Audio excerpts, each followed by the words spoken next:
Alhamdulillahi Rabbil Alamin. Wassalatu wassalamu ala ashrafil anbiya'i wal mursalin wa ala alihi wa ashabihi ajma'in. Raditu billahi rabba wa bil islami dina wa bi Muhammadin nabiyya wa rasulah. Rabbi shrah li sadri wa yassir li amri wahlul 'uqdatam min lisani yafqahu qawli. Allahumma ja'al jam'ana hadza jam'an marhuma wa tafarruqana min ba'dihi tafarruqan ma'suma. Kaum muslimin dan muslimat sidang jamaah subuh yang dirahmati Allah, kita sudah memasuki ayat yang ketiga surah Al-Fatihah. A'udzu billahi minasyaitonir rajim.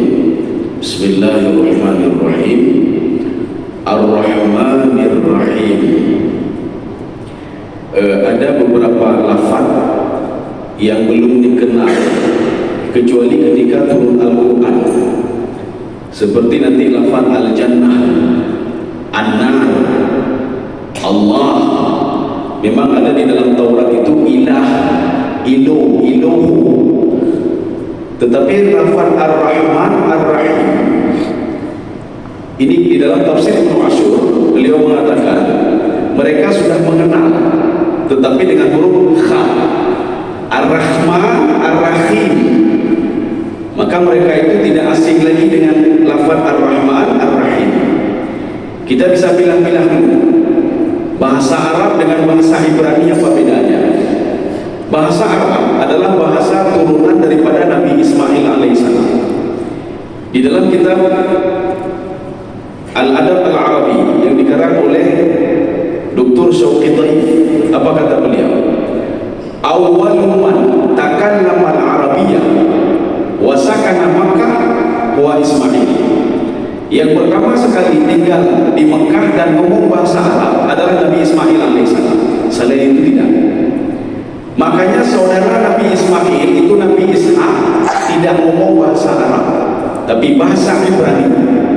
Setelah itu turunan Nabi Ishaq terus ngomong bahasa Ibrani. Sedangkan turunan Nabi Ismail alaihissalam berbicara bahasa Arab. Dan satu-satunya bahasa Arab yang lebih dekat dengan bahasa Al-Quran adalah bahasa Quraisy. Nanti ada sebuah kitab itu judulnya Lughatul Quraisy, bahasa Quraisy. Setelah kita cermati bahasa Quraisy itu, bahasa itu lebih dekat kepada bahasa Arab. Jadi makanya kita akan melihat sifat Ar-Rahman Ar-Rahim itu sudah dikenal oleh keturunan Nabi Ishaq, tetapi dengan nama Kha, Ar-Rahman Ar-Rahim. Mereka ketika disebutkan Ar-Rahman Ar-Rahim, mereka tahu itu adalah Allah. Ya. Kaum muslimin sedang jemaah dirahmati Allah Subhanahu wa taala. Sekarang kenapa barisnya ke bawah? Ar-Rahman Ar-Rahim. Di dalam tafsir At-Tabari, beliau mengatakan ini jumlah takhir namanya. Yang sebenarnya Alhamdulillahirrahmanirrahim Rabbil Alamin. Karena ini namanya jumlah takhir. Ditakhirkan Ar-Rahman Ar-Rahim menjadi terakhir. Alhamdulillah ya Rabbil Alamin. Siapa itu Rabbil Alamin? Ar-Rahmanir Rahim. Makanya di dalam tafsir Baitawi, ya, jadi kita menggunakan tafsir Al-Baitawi. Nanti juga kita kita tambah dengan tafsir yang lain. Imam Al-Baitawi dalam tafsir beliau mengatakan ini namanya takrir. Takrir itu pengulangan. Ini kata beliau. Jadi pengulangan Ar-Rahman Ar-Rahim dari yang pertama Bismillahirrahmanirrahim. Diulang lagi ayat ketiga Ar-Rahmanirrahim. Ini kata Imam Al-Baitawi. Apa fungsi pengulangan? Di dalam kitab Al-Itqan fi Ulumil Quran, Al-Quran fi Ulumil Quran, kita memegang dua ini. At-tikrar yufidu taukid. Pengulangan-pengulangan di dalam Al-Quran itu memberikan faedah taukid. Taukid maknanya apa? Allah Subhanahu wa taala jangan bosan-bosan untuk bertobat kepada Allah. Jangan bosan-bosan untuk beristighfar kepada Allah. Kenapa? Karena Allah itu Ar-Rahman Ar-Rahim. Kita sudah menjelaskan pada pertemuan yang lalu beda Ar-Rahman Ar-Rahim. Dalam tafsir Ibnu Abbas, beliau mengatakan Ar-Rahman Ar-Rahim nafsul maknanya sama. Kenapa maknanya sama? Dua-dua berasal dari kalimat rahimah. Yang pertama ditambah alif dan nun menjadi Ar-Rahman, yang kedua ditambah ya menjadi Ar-Rahim. Sama-sama rahim. Ar-Rahman Ar-Rahim. Bedanya kata Ibnu Abbas, Ar-Rahmanu a'ammu min Ar-Rahim. Rahman itu lebih umum dibandingkan dengan Ar-Rahim. Kemudian komentar Ibnu Abbas juga dalam tafsir beliau, Ar-Rahman yashtamilu ala kulli makhluqatillah. Itu mencakup semua makhluk Allah Subhanahu wa taala. Manusia disayangi oleh Allah, binatang disayangi Allah, tumbuhan disayangi Allah, huruf kafir disayangi Allah, orang Yahudi, Nasrani, musyrik disayangi Allah. Mana buktinya? Nikmat itu tetap terus diberikan oleh Allah Subhanahu wa taala. Tetapi kata Ibnu Abbas, Ar-Rahim khasun lil mu'minin. Itu khusus untuk orang-orang mukmin saja. Makanya fungsi tikrar, pengulangan Ar-Rahman Ar-Rahim itu untuk apa? Litaukid, untuk menguatkan. Satu. Yang kedua, Ar-Rahman Ar-Rahim pengulangan itu maknanya apa? Tasyawuh. Tasyawuh itu apa? Saking rindunya Allah kepada makhluknya, Allah mengulang-ulang dua kali Ar-Rahman Ar-Rahim. Makanya kalau kita lihat dalam Al-Quran ada pengulangan, wailun yawma idzin lil mukadzibin, sampai 10 kali. Ini salah satu fungsi pengulangan sampai 10 kali, itu litasyawuh. Allah sayang kepada kita yang kita lalai dengan dunia, sehingga kita lupa kalau kita akan dibangkitkan lagi di padang mahsyar. Wailun yawma idzin lil mukadzibin. Mukadzibin yaumul ba'ts. Orang yang tidak percaya kepada hari kebangkitan, makanya dia terus korupsi lagi, zalimi kau lagi, mati lagi. Kenapa dia buat maksiat? Karena dia tidak yakin kalau dia akan dibangkitkan lagi di padang mahsyar. Dia yakinnya setelah mati kabeh, anali kabeh, ya, hidupnya abadi. Maka setelah mati abadi. Kaum muslimin sedang jemaah yang dirahmati Allah Subhanahu wa taala. Di dalam tafsir At-Tabari, Ar-Rahman Ar-Rahim itu bukan takrir, bukan pengulangan. Ini kalimat yang berbeda. Ini namanya badal kul min kul namanya. Apa itu badal kul min kul? Alhamdulillah, segala puji bagi Allah. Terima kasih Allah. Nijuk nikmat bi alhamdulillah, nijuk nyali alhamdulillah. Ya, engkau tidak memberikan rezeki pun alhamdulillah. Kenapa? Semua itu sudah di dalam kontrolan Allah Subhanahu wa taala. Ketika Allah berikan nikmat, itu sudah ada dosisnya. Ketika diberi nikmat, itu ada dosisnya juga. Makanya ketika seorang sakit, seorang meninggal, seorang itu hidup, karena itu adalah perbuatan Allah. Al-Muhyi, Al-Mumit, Al-Muhaimin, maka semua kembali kepada Allah. Alhamdulillah ya. Drone yang cok rezeki lu, drone yang membatasi rezeki lu, drone yang pegat lu sakit, pegat lu meninggal, pegat lu udip. Makanya di dalam sebuah hadis Rasulullah mengatakan begini, ajaban li amri mu'min. Hadis ini hadis Muslim. Saya heran dengan urusan orang mukmin. Anna amrahu kullahu lahu khair. Semua urusan orang mukmin itu semua baik-baik semuanya. Bagaimana baiknya? Rasulullah mengatakan tidak pernah kita temukan kecuali sama orang beriman. Menyuruh beriman mana? Menyuruh kain katruk jabatan alhamdulillah tenang. Waktu jabatannya hilang katutangnya. Orang mukmin tidak seperti itu kata Rasulullah. Orang mukmin in asabat busara syakara fakana hakana. Orang mukmin ketika diberikan nikmat oleh Allah, dia bersyukur. Jadi setelah bersyukur, kenapa bersyukur? Fakana hakana. Karena sudah sepantasnya dia bersyukur. Kenapa? Karena diberikan nikmat oleh Allah Subhanahu wa taala. Satu.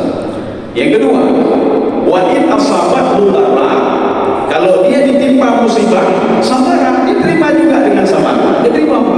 Ya, diterima dengan sabar. Fakana hakalah, karena sudah sepantasnya dia bersabar. Kenapa? Yang memberikan nikmat Allah, yang mencabut nikmat Allah, yang memberikan manfaat Allah, yang memberikan mudarat juga Allah. Maka orang beriman ketika sakit selalu tersenyum. Kenapa? Yang memberikan sakit adalah Allah. Jadi kan mempepet. Kita nyoba takir huru mempepet. Lalu nurul sembahyang bukan takir itu. Lu kat huru takir Allah nak boleh. Nabi Ayub alaihissalam 17 tahun takir. Kita mungkin kalau posisi seperti Nabi Ayub, kau stres, depresi. Kau sedang jemaah dirahmati Allah. Maka di dalam tafsir At-Tabari, Ar-Rahman Ar-Rahim itu bukan pengulangan, tetapi apa? Badal kul min kul. Alhamdulillah. Terima kasih Allah. Ya. Siapa Allah itu? Ar-Rahman Ar-Rahim. Siapa Ar-Rahman Ar-Rahim? Rabbil Alamin. Karena beliau mengambil makna Ar-Rahman Ar-Rahim itu adalah kalimat takhir yang sudah ditakhirkan, yang sebenarnya bukan di situ letaknya, tetapi letaknya adalah Alhamdulillahi Ar-Rahmani Ar-Rahimi. Siapa itu Ar-Rahman Ar-Rahim? Rabbil Alamin, yang mengatur. Di dalam tafsir At-Tabari juga, tafsir At-Tabari adalah salah satu tafsir bil mahfuz. Kenapa kita ambil At-Tabari? Karena di sini tidak ada. Di sini tidak ada. Dalam tafsir At-Tabari, kemudian ada satu lagi, tafsir surah Al-Fatihah yang dikarang oleh Dr. Nasir Sabrah. Ini sama juga, beliau mengutip ayat Al-Quran yang menguatkan kalimat Ar-Rahman Ar-Rahim.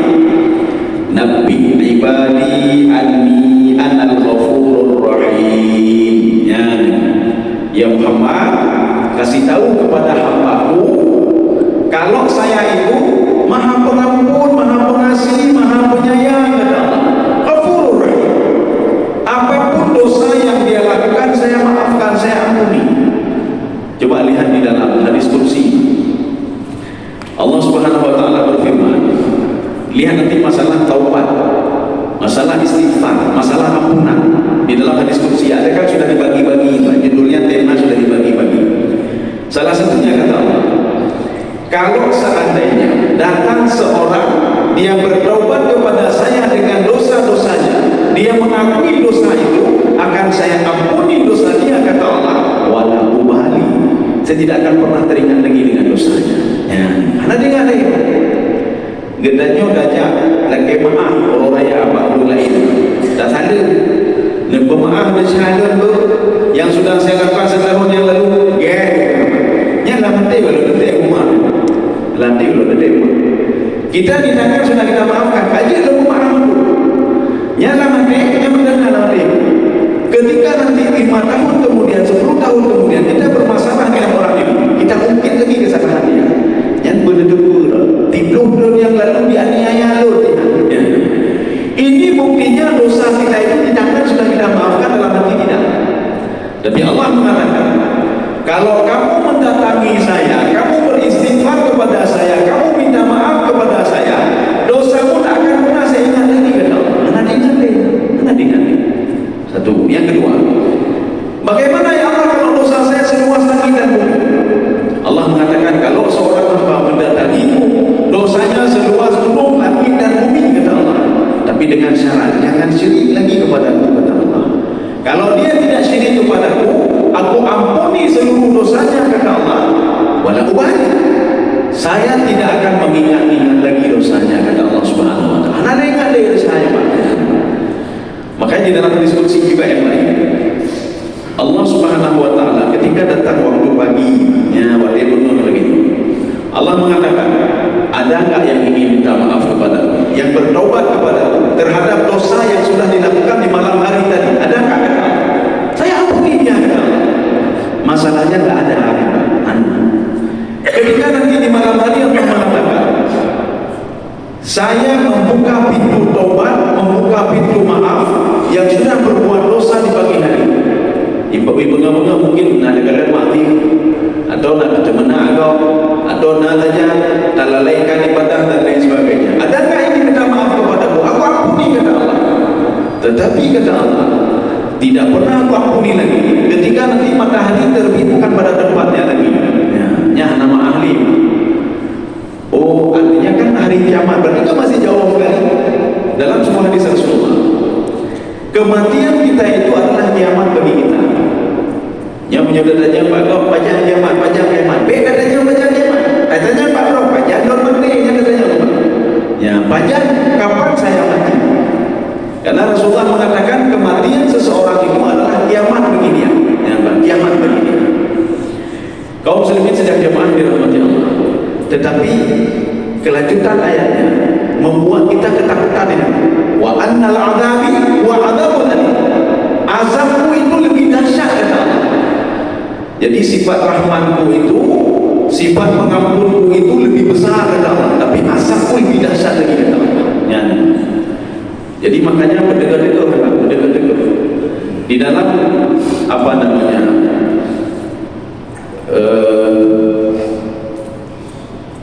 Tafsir Sawi.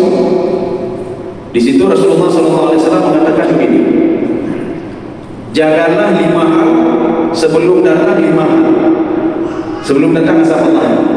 Jadi artinya apa? Perbuatlah kamu sesuatu yang menjauhkan diri dari 5 hal. Supaya apa? Kalau sudah datang azab Allah, ya anak budaya aja, Pak. Anak budayanya di sana. Anak budaya penuh dari azab Allah. Salah satunya apa? Ya. Kalau zina itu, kata Allah, itu sudah biasa di sebuah kampung, di sebuah negeri, di dunia ini sudah biasa zina, kata Rasulullah SAW. Rasulullah mengatakan, maka akan diberikan bala oleh Allah kematian, mati, ngokli ini, gempa ini, meninggalnya, kena penyakit. Maka kita jangan bertanya, kenapa banyak sekali yang kau matikan, ya Allah? Tadanya Pak Drawale, apakah mereka ada berbuat zina di kawasan itu? Apakah di negeri ini mereka berbuat zina? Kalau mereka berzina, kata Rasulullah, maka kematian akan terus mengikuti mereka. Mati. Maka kalau ampunan Allah, cuma minta maaf. Coba seorang berzina dia minta maaf kepada Allah. Bagaimana minta maafnya? Dirajam, dicabut. Kalau dia bertaubat, maka itu tidak ada lagi. Tapi kan ada mungkin. Tapi dina karena ini karena ini kamu. Maka ini akan terus berlanjut. Kematian yang tidak wajar. Seperti apa? Diberikan bencana oleh Allah Subhanahu Wa Taala dan lain sebagainya. Ada dalam sebuah hadis. Hadis ini juga tidak ada kalau nggak salah saya di sini. Anak hadisnya ini. Jadi hadis ini, kalau seandainya, ini hadis ini ada di dalam tafsir Dr. Nasir Sabra. Kalau orang mukmin tahu azab Allah, itu pun timbang azab Allahnya, maka dia malu minta masuk ke dalam surga. Kalau dia tahu azab Allah. Kalau dia tahu perbuatan maksiat hari ini dia akan diazab oleh Allah seperti ini, maka dia malu untuk minta masuk ke dalam surga. Akibat apa? Dosa-dosa itu yang dia lakukan. Maka hati-hati ketika kita seorang berbuat maksiat. Tanya kepada anak kebetulan nanti boleh kau? Ya, anak kebetulan nanti azab kita akumulasi oleh Allah. Orangnya padu 1%, karena dia mulai. Besok kita buat lagi 2%, tak mungkin kau. Nah, ketika pada masa waktunya gubernur 3 gubernur dari Allah Subhanahu Wa Taala. Maka Allah mengatakan di dalam Al-Quran, afa amina ahlul qura ayyatiyahum ba'suna bayatan wa hum naimun. Kalau azabmu turun, kata Allah, di malam hari, tidak ada satu orang pun yang bisa menahan azabmu, kata Allah. Karena punya tahu yang parah kita tidak gila-gilaan dulu. Anak budaya orang yang mesti bala, anak budaya urung-urungnya kemana? Anak budaya ramal panjang zaman banyak, anak budaya ramal. Ketika azab itu datang habis semuanya, termasuk azab ketika ada orang mukmin yang berbuat maksiat. Ketika itu dia tidak minta maaf kepada Allah Subhanahu Wa Taala. Ini kan cerita ini pernah diceritakan di perkampungan Taruan. Di Taruan itu di Yaman, yang diceritakan dalam Al-Quran. Bagaimana seorang dermawan, dia dermawan ya, dia dermawan. Kemudian dia harus buta. Jadi dia ada kebun kurma, luas sekali kebun kurmanya. Setiap panen dia panggil orang fakir miskin, buat hijau bagi-bagi, hijau bagi-bagi. Kemudian setelah itu dia meninggal dunia. Dia punya anak, tapi tidak disebutkan. Ada yang mengatakan 6, 5 dan lain sebagainya. Ada yang mengatakan 3. Di antara anak-anak itu bukan tidak paham agama, mereka paham agama. Mereka paham agama. Tetapi apa? Salah satu di antara mereka ini gerik, bakhil. Maka orang yang lain ikut juga saudaranya untuk gerik dan bakhil. Maka setiap panen, mereka itu panennya tengah malam supaya tidak dilihat oleh orang fakir miskin. Maknanya ketika fakir miskin datang pagi hari, yang tengok kebun ini akan panen, tidak datang. Karena dia mau hormat kami dulu. Kenapa? Karena sudah seperti malam hari. Rupanya murka Allah. Padahal di antara mereka ini ada orang-orang saleh. Yang berbuat ini ada orang saleh. Walaupun saudaranya itu kering, tapi ada orang saleh. Walaupun ada orang saleh, kebun ini dihancurkan semua oleh Allah. Tidak ada satu batang kurma pun yang hidup. Ya. Jadi seperti apa? Seperti arang. Gedar penuh Allah. Waktu itu mereka akan panen tengah malam. Mereka keluar dari rumahnya habis isya. Jadi supaya tidak ketahuan sama orang lain. Jangan baju. Rupanya ketika sampai ke tempat itu, kok nggak ada lagi pohon kurma? Kita sudah sesat, salah jalan. Akhirnya betul kata saudaranya, nyoba kurma kata juga ngadu di Allah, ngadu bancu. Akhirnya mereka minta maaf. Boleh kata Allah minta maaf, tetapi kurma tak tumbuh lagi. Kalian ulang dari pertama lagi. Ya. Tanam lagi dari pertama pohon kurma. Kalau saya tumbuhkan lagi nggak mau saya, ulang lagi dari pertama. Ya inilah yang Allah maksudkan wa annal adabi wa adzabul alim. Kalau sudah saya marah kata Allah, akan saya azab kata Allah Subhanahu wa taala. Maka hati-hati berbuat dosa. Hati-hati berbuat maksiat. Makanya Rasulullah SAW mengatakan kepada Aisyah, iyyaki wa muhaqqiratil dzunub. Hati-hati Aisyah dengan dosa-dosa kecil. Karena dosa itu akan diperhitungkan oleh Allah Subhanahu wa taala. Kelanjutan hadis tadi Rasulullah SAW mengatakan, kalau orang kafir tahu rahmatnya Allah, ya, menurut mukmin. Kalau orang mukmin tahu azabnya Allah, maka dia akan malu minta untuk masuk ke dalam surga. Tapi dia legem dengan malam kemudian Allah dapat tolong dalam surga.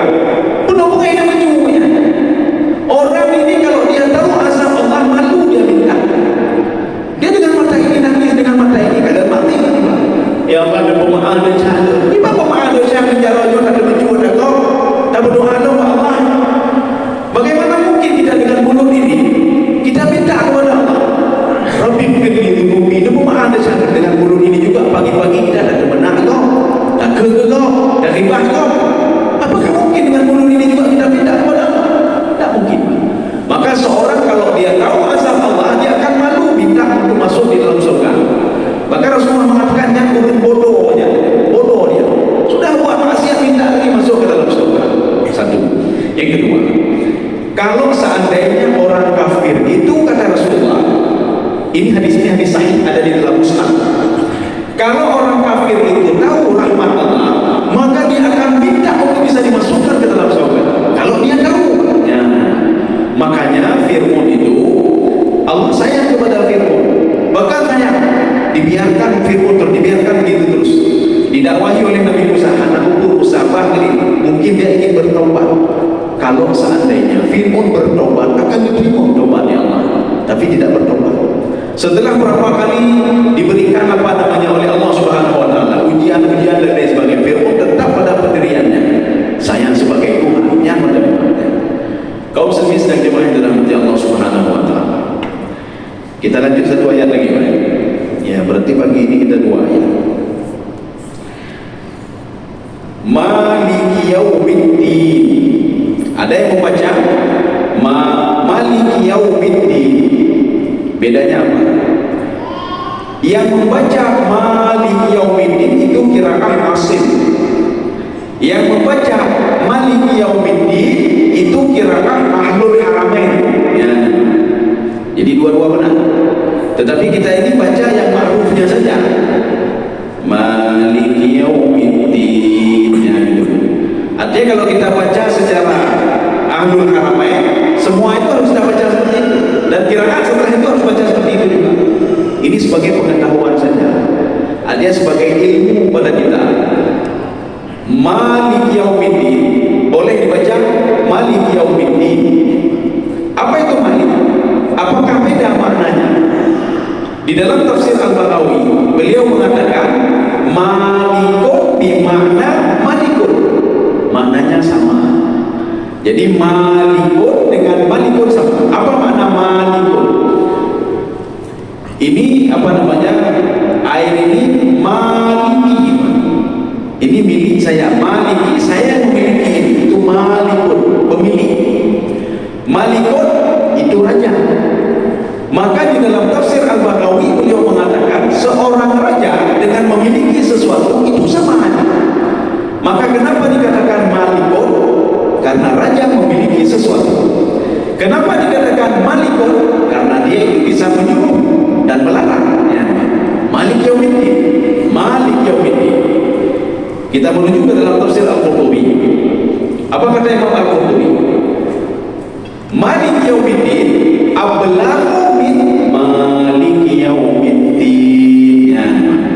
Jadi lebih balik, lebih bagus kita baca Maliki yaumiddin. Maka kalau kita pergi ke Timur Tengah itu, semua rata-rata membaca Maliki yaumiddin. Ya, apakah ini ke subhanallah ya. Jadi memang seperti itu kiraannya. Mereka membaca tidak panjang mim. Tetapi ketika kita panjangkan mim, kita menjadi imam di sana. Ada yang kata puji, naik kata puji. Bedanya mana yang kata puji, yang kekenya itu. Di sana enggak ada. Di sana kan tidak ada kunut. Menyuruh ada kunut, ada yang kata puji, ada yang kata puji, ada yang kata puji. Di sana itu, ya habis bayang anak dikir. Astagfirullah, astagfirullah, nak zikir. Lu buat kawan dia lu tanya, nak zikir? Kalau mau zikir boleh, mau tilawah boleh. Lu berzikir ikut sini ke? Ya, ikut sini ke.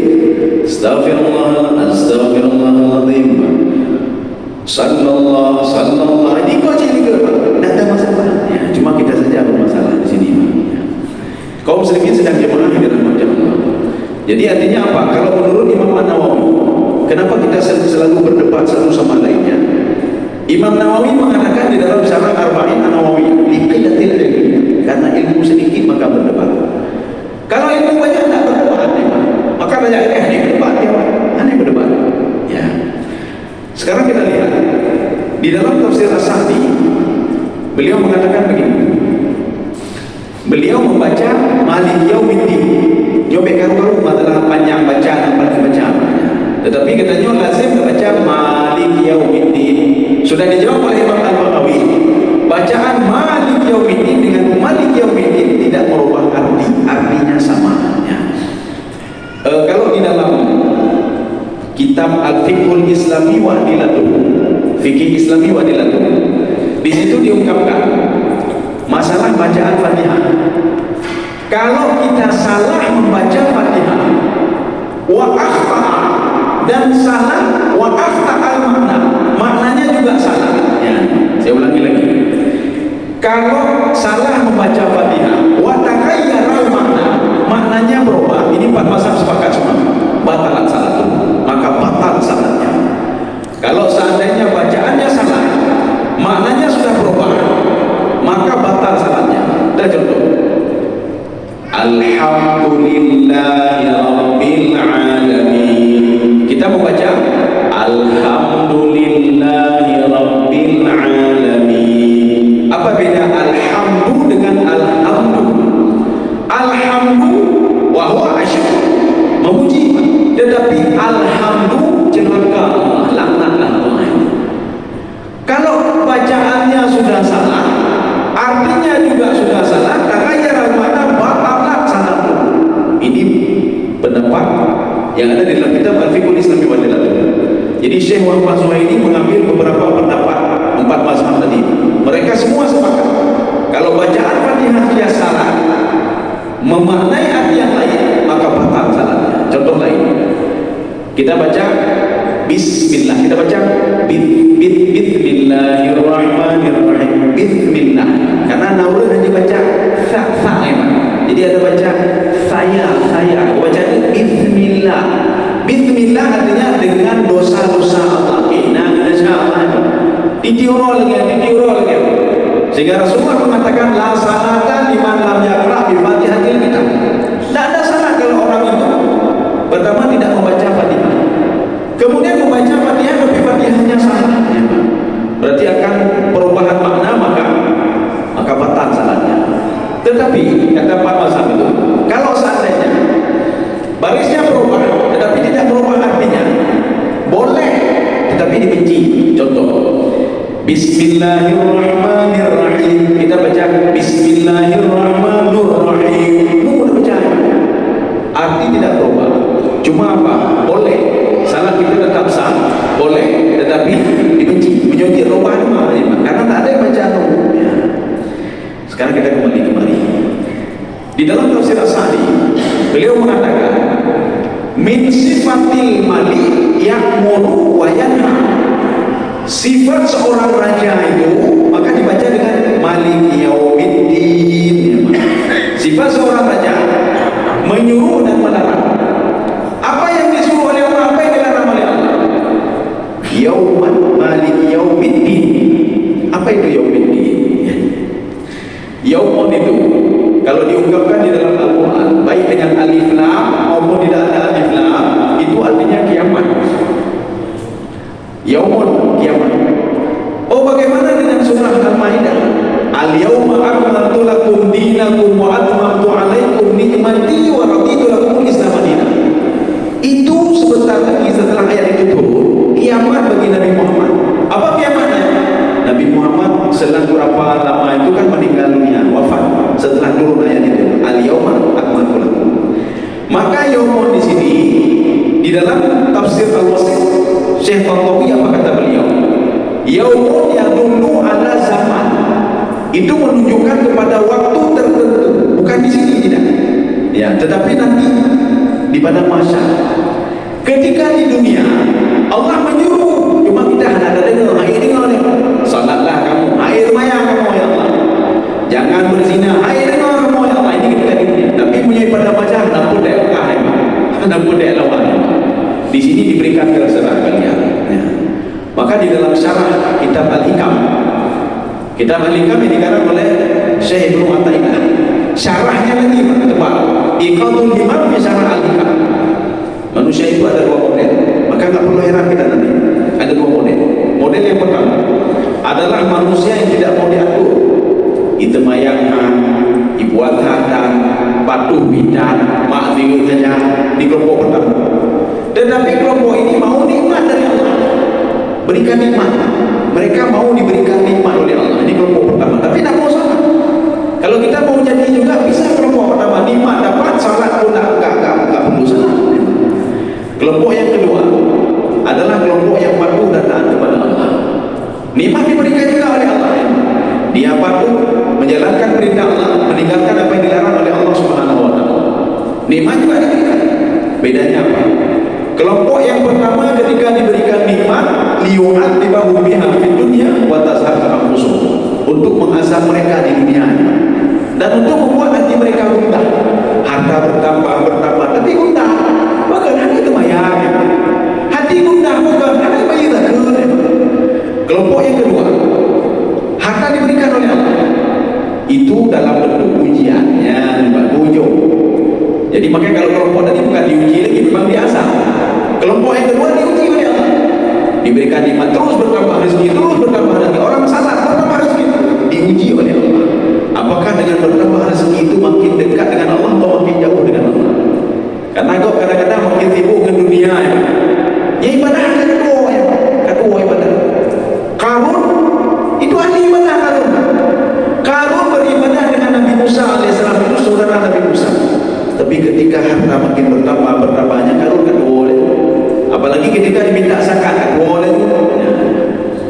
Kau sekali sedang jemaah dirahmati Allah Subhanahu wa taala. Jadi makanya tadi kan dua kelompok berbeda. Maka jangan perlu heran. Enggak perlu heran. Maka kelompok ini dibiarkan terus, mereka tidak patuh pada Allah. Nanti kelompok ini yang pertama, mereka tidak bisa berbuat macam-macam lagi. Kenapa? Malik Yaumiddin. Maliko alladzi ya'muru wa yanha Allah. Di padang mahsyar nanti tidak ada yang membantah sedikit pun. Yang menyuruh dan melarang itu cuma Allah. malaikat tak bisa berbuat apa-apa. Makanya ketika ada seorang pembuat maksiat akan dimasukkan ke dalam neraka, malaikat diam saja, malaikat diam saja. Kapan malaikat berbuat?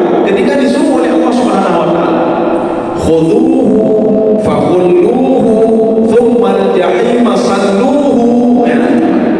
Malaikat kan diam, malaikat pandangannya ke bawah. Ketika Allah mengatakan khudhuhu, wahai malaikat-malaikatku, makanya satu orang di padang mahsyar akan ditangani lebih daripada dua malaikat. Mana buktinya? Ada waw jamaah di situ. Khudhu, ambil dia. Fakhullu, ikat rantai lehernya. Ya. Makanya pada zaman-zaman Belanda, pada penjajahan Belanda, itu kalau sudah diikat leher dengan rantai dan diikat kaki dengan rantai, itu maknanya Pak Ulur paling hina, ya Pak. Orang paling hina. Paling enggak dia sebagai pekerja atau lain sebagainya, jangan kayak diikat rantai.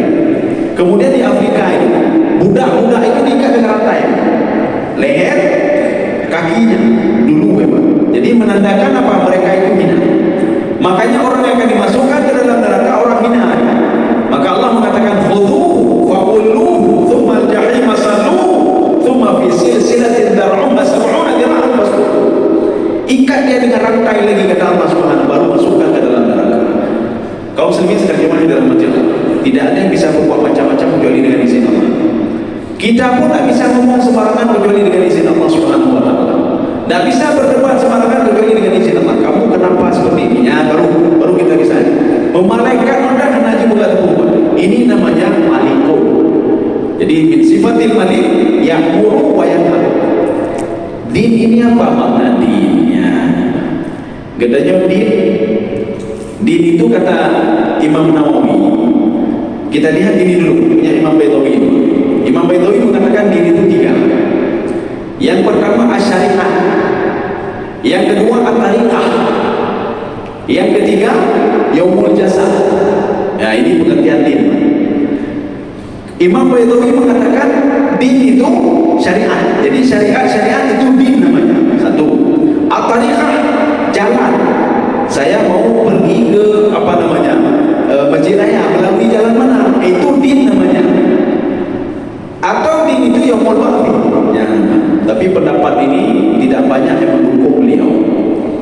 Yang banyak mendukung pendapat Imam An-Nawawi, termasuk Ibnu Abbas, termasuk di dalam tafsir At-Tabari, termasuk ada ulama-ulama tafsir lain, mereka setuju dengan pendapat Imam Ibnu Abbas. Mereka sependapat dengan Imam An-Nawawi. Apa kata Imam Nawawi? Ad-din itu yahtamilu maknayani, yaitu mengandung dua makna. Din ini termasuk pendapat Ibnu Abbas. Yang pertama, ad-din itu al-a'mal, perbuatan-perbuatan manusia itu din namanya. Din. Ya. Mana contoh? Inna dina indallahi al-Islam. Itu apa maknanya? Kita memaknaikan begini. Sesungguhnya agama yang di Allah adalah agama Islam. Kalau kita merujuk ke dalam Imam An-Nawawi, apa kata beliau? Inna dina indallah, perbuatan yang diberi nilai oleh Allah Subhanahu wa taala. Apapun itu, dari manusia bangun tidur, dia tidur, minum dan lain sebagainya, cuma orang yang berada di dalam Islam. Apa itu Islam? Yang selalu tunduk dan patuh kepada Allah. Makanya orang yang tunduk dan patuh kepada Allah, minum saja lebih pahala, ucap bismillah lebih pahala, duduknya saja dapat pahala, diamnya saja dapat pahala, menjaga mata dapat pahala, semua pahala ada, mantu pahala. Tapi dengan syaratnya dia harus tunduk dan patuh kepada Allah. Pada suatu hari Aisyah mendatangi Rasulullah. Ketika itu apa kata Aisyah? Ya Rasulullah, ya Rasulullah, si fulan sebelum dia masuk Islam, dia membantu orang muslim. Sebelum dia masuk Islam, dia membantu ini, bantu itu, bantu anak yatim. Apakah amal perbuatan dia sebelum dia masuk Islam diperhitungkan oleh Allah? Dijawab oleh Rasulullah, tidak. Ya Rasulullah, kenapa tidak? Dijawab oleh Rasulullah, karena dia tidak beriman kepada Allah. Ya, dia tidak beriman. Cuma saja dia beriman. Semua yang dilakukan diperhitungkan oleh Allah. Ini makna inna dina dalam Islam. Makna din yang pertama itu al-amal, amal perbuatan manusia. Contoh lain, ad-dinun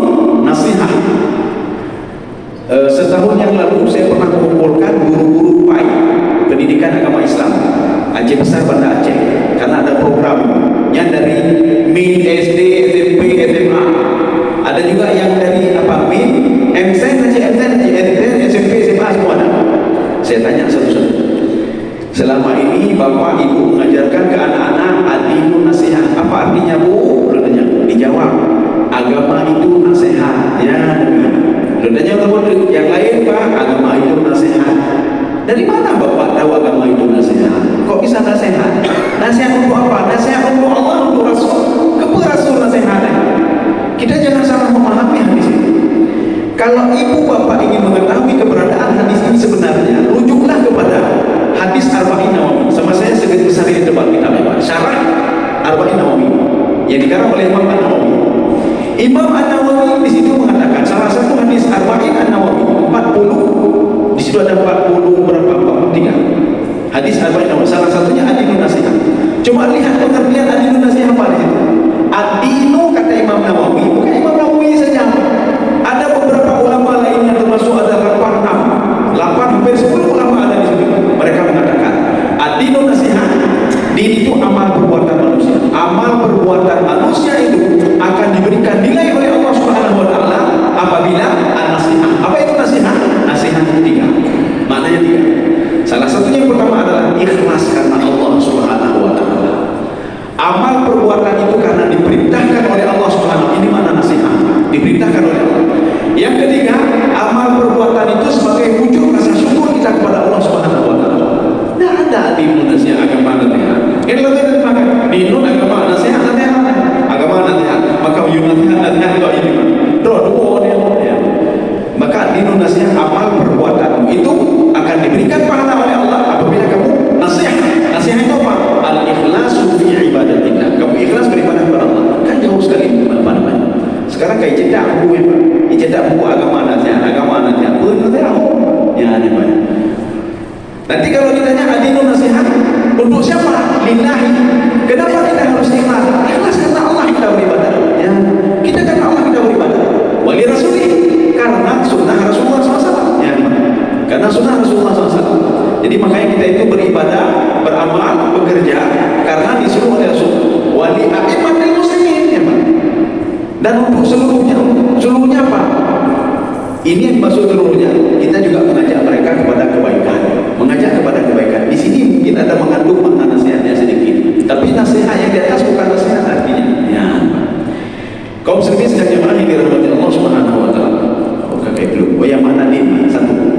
Din yang kedua kata Imam An-Nawawi itu maknanya yaumul jaza, hari pembalasan. Ara'aitan ladzi yukadzibu biddin. Coba lihat di dalam terjemahan. Penerjemahan menerjemahkan terjemahan yang baru-baru sekarang baru sudah dirubah. Tidakkah kamu melihat orang yang mendustai agama? Tapi agama apa? Mendustai agama. Din itu bukan agama. Din itu yaumul jaza. Ya Muhammad, tidakkah kamu melihat orang yang mendustai hari kebangkitan ya Muhammad? Coba lihat di dalam tafsir. Nah, ada yang menafsirkan din di situ. Ayat tadi kan din itu adalah keyakinan, tidak. Tapi din itu apa? Yaumul jaza. Aji dah terjemahkan tiga tema. Maliki yaumiddin. Allah yang menguasai hari agama. Hari agama. Ya, Allah yang menguasai hari agama. Allah yang menguasai yaumuddin.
bukan mengembalikan harta. Harta itu diganti dengan amal ibadah. Amal ibadah juga cukup orang lain. Makanya kita rugi nanti. Kau sendiri sedang dimana dalam Allah? Saya rasa cukup. Ya. Jadi Malik Yaumiddin di sini, din itu apa? Allah Subhanahu wa taala ketika hari pembalasan nanti yang menyuruh dan melarang itu cuma Allah. Tidak ada yang lain, makhluk lain yang bisa menyuruh dan melarang. Malaikat tidak bisa berbuat macam-macam. Kamu begini, tidak bisa. Si fulan juga tidak bisa. Malaikat tidak bisa juga. Jin tidak bisa juga, apalagi manusia. Kecuali illa man adzina lahu rahman wa radiya lahu qawlan. Yang diizinkan oleh Allah Subhanahu wa taala. Coba kamu, kenapa begini? Karena ayah saya tidak mengajarkan agama bagi saya, ya Allah, maka saya masuk ke neraka, ya Allahnya. Jadi sekarang apa mau kamu? Ayah saya tarik juga ke neraka, ya Allah. Ketika diizinkan, ya Pak. Ada seorang anak nanti, dia tak protes, masuk kamu ke dalam surga. Kita bisa melihat dalam kitab Al-Muwatta punya Imam Ali. Ketika anak-anak yang saleh itu dimasukkan ke dalam surga, mereka tak mau dan juga tidak protes. Allah mengatakan, udkhulul jannah. Anak-anak saleh masuk ke dalam surga. Ini mau ayo. Terakhir Allah bertanya kepada mereka. Ketika bertanya baru dijawab. Kenapa kalian tidak mau masuk ke dalam surga? Padahal surga sudah ada di depan kalian. Dijawab oleh anak yang saleh. Ya Allah, kami ini mengenal Engkau gara-gara orang tua kami, dua orang. Dua orang tua kami itu mengajarkan agama kepada kami, mengajarkan salat, mengajarkan Quran, mengajarkan ini, mengajarkan itu, sehingga kami masuk ke dalam surga. Orang tua kami sebentar lagi mau masuk ke neraka, kami tidak rela, ya. Jadi mau kalian apa? Masukkan juga ayah ibu kami ke dalam surga bersama kami. Ya, baru mereka komentar. Kalau tak komentar, tanpa disuruh oleh Allah Subhanahu wa taala. Saya rasa cukup sekian. Insyaallah pertemuan selanjutnya kita lanjut dengan iyyaka na'budu wa iyyaka nasta'in. Mudah-mudahan ada manfaat bagi saya sendiri dan jemaah sekalian. Subhanallah wa bihamdika, asyhadu an la ilaha illa anta, astaghfiruka